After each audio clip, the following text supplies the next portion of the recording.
Warhammer Plus, perhaps one of Games Workshop's more controversial things in 2021, which actually, to think about it, is saying a lot. They did a lot that year, not all of it great. However, I made a video back when Warhammer Plus released, almost 4 months ago now, and let's be honest, it was a little bit lackluster. The site itself is $4.99 a month, that's Great British pounds, or £50 a year, $49.99 if you're going to be specific. You got with it some vaults of all the old white dwarfs, or that kind of stuff. You also got a miniature if you subscribed for a year. If you did, hats off to you. You are an optimistic son of a gun. But the main selling point, at least for me, and I think a lot of other people, was Warhammer TV, their new streaming service that a lot of animations had to die for. One of the most popular being Astartes on YouTube, a fantastic CGI creation following some space marines through, well, space, and it was gorgeous. That's been taken down now, and they said, hey, come and make it for us. So whilst Warhammer Plus is a little bit more than the TV section in their streaming service, I think that's where most people will get the main value from anyway. So I thought, hey, let's head back 4 months later.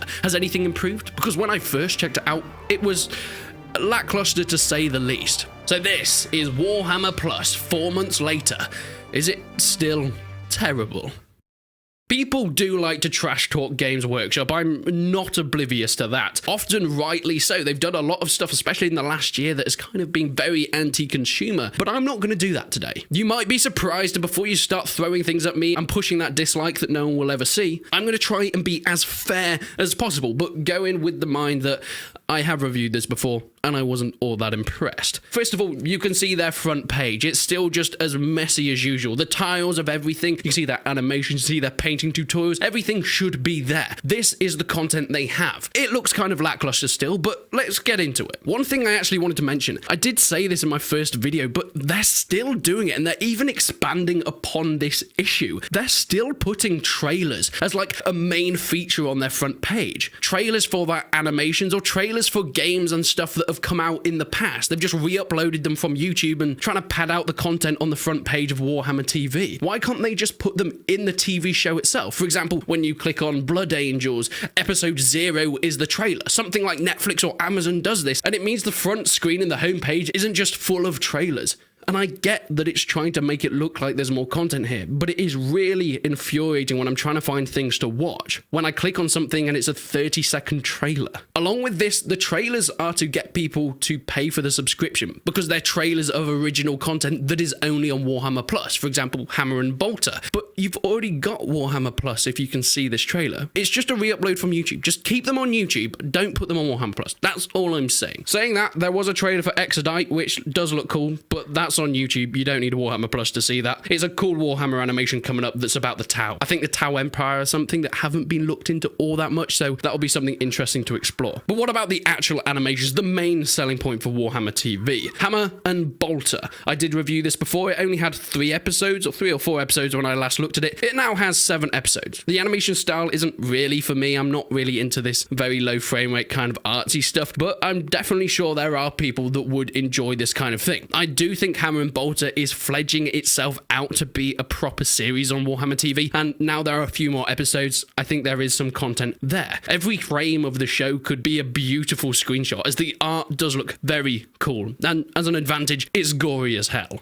Next, we have Angels of Death. It's a great little show. When I first looked at it, I was kind of negative about it. I mean, I'll get onto that in a little bit why, but the show now has 10 episodes. Each of them is a good length, about 20 to 30 minutes. It's fine, and it looks goddamn beautiful. It follows a band of Blood Angels Space Marines as they go on their adventures and get hunted down by some lads. And as mentioned, it is artsy as hell. This is not your average animation. The guys that make this obviously enjoy what they do, and they have made this the most artsy little show I've ever seen. The sound design, however, is a little bit weird, especially the voice acting, which I did say was a negative in my last review. But seeing the later episodes, everything seems to look better. The visuals seem to have put more time and budget into them, but the sound design for voice acting has stayed the same. So I think it's just the style, but it's still a little bit weird to me. Thank you, brother. curse is a burden upon us all. And finally, we have astartes. Everyone knows what astartes is. I would say the main selling point for this, the most beautiful animation and CGI ever. It wasn't on the service when I made my first video, but it is here now. It is a full 12 and a bit minute long thing. They've put all the episodes together, so it is just one long watch along. There is an issue even with astartes, because whilst astartes is now on Warhammer Plus and officially isn't anywhere else, because it was initially uploaded to YouTube, people have downloaded it and then subsequently re-uploaded it to YouTube. So if you wanted to, you can actually watch this for free. I'm not saying they're going to stay up there for long, because I'm sure now Games Workshop have put it on their own streaming service, they'll start striking down all those free videos, but I wonder if they will ever be able to eradicate it entirely from YouTube. It's not that likely. One thing I'd really love to see and add a ton more content to the site is some live action stuff. They have the capabilities for it. They've done it in the past. Even things on YouTube that is free to watch, like Guardsman, is a fan-made live action Warhammer thing, and it was gorgeous. But of course, that does come with some costs. Costs that I'm not sure Games Workshop at this point are willing to put into the streaming service. Everything does feel a little bit cheap, from re-uploaded content from their YouTube site to even just the UI. Games Workshop could actually have something good on their hands here. There's a ton of stuff to explore, but they're not putting the budget into it, at least not at this point.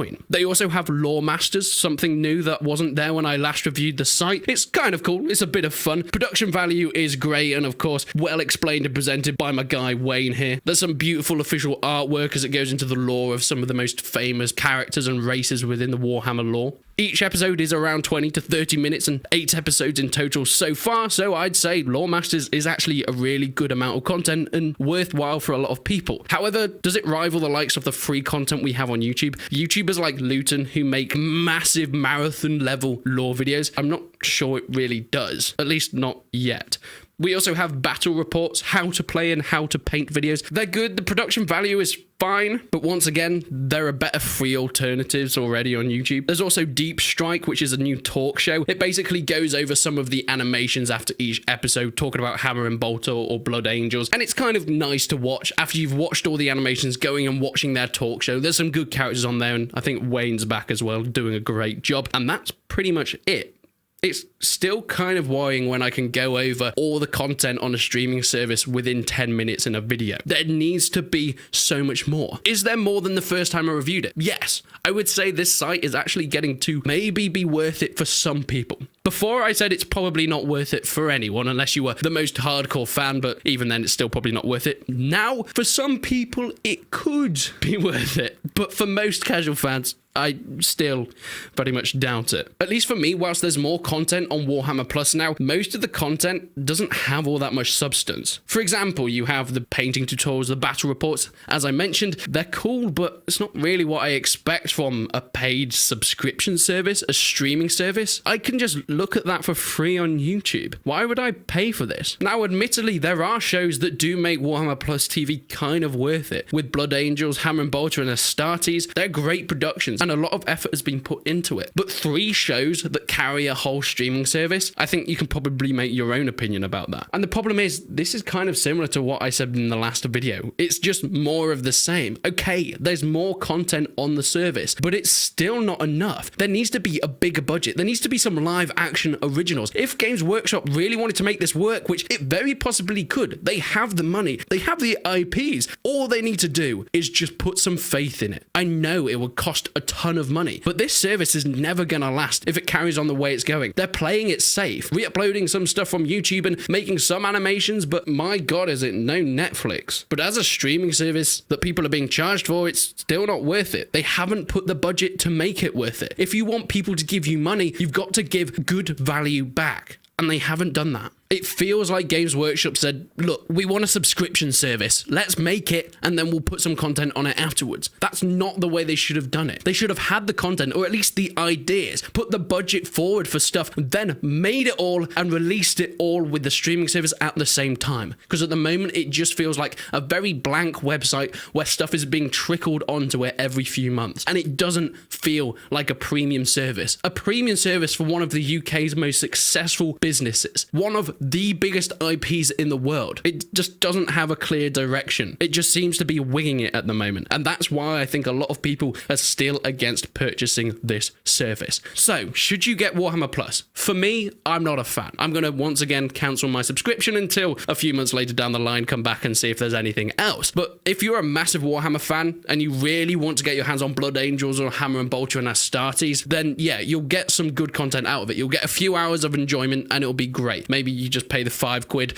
cancel it after you've watched all the stuff. There's still free stuff out there made by some fantastic creators. Games Workshop can take one of two directions right now, and one of them is terrifying. The first one is they can put the budget in. They can really hone down on this streaming service, make fantastic original content and shows that bring people to it, make it worth their money. Or they can get rid of the competition. Instead of rising above it by making better stuff themselves, they can strike down anything that makes it for free. People like Luton, who do similar things to their Lore Masters. People like Midwinter Minis, who do similar stuff to their painting tutorials. They could just strike them down and put them up. I doubt they would do that because of the massive outcry, but that's their two options. So, Games Workshop, make it worth our while. Put that stuff on there. I want this to succeed because there are so many possibilities of amazing shows that I could be watching right now. But please, if you've used the service recently, let me know what you think down below. Do you think it's worth it for you yet? Let me know. But leave a like on the video if you enjoyed it. Leave a dislike if you didn't. And of course, I'll be bringing regular updates when stuff is added. Maybe later on, I'll do like a 1 year later to see if something's actually worth it yet. But we'll see. But until then, I will see you